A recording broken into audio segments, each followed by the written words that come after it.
I am nobody or a specialist. I am a very small person in the party. I can only tell you one thing is that both the seats in Goa are going to be won by the Bharatiya Janata Party, irrespective of everybody has a right to contest. The work that is being done by the central government benefit. You land from the plane into the, then you will see the road network that is created. But it's all because of Bharatiya Janata Party and the leadership of the Honorable Prime Minister. All these benefits, super specialty hospital, cancer hospital, healthcare, money that is coming to the state, all is because of the leadership of the Honorable Prime Minister Shri Narendra Modi ji.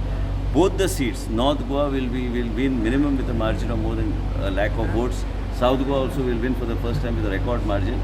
You look at the dynamics in arithmetic. If the arithmetic is properly, we are in the process of taking on in a different way, and I am confident that the people of Goa vote for the leadership of the Honorable Prime Minister Shri Narendra Modi ji in North Goa and in South Goa. Number of people can stand, it doesn't matter.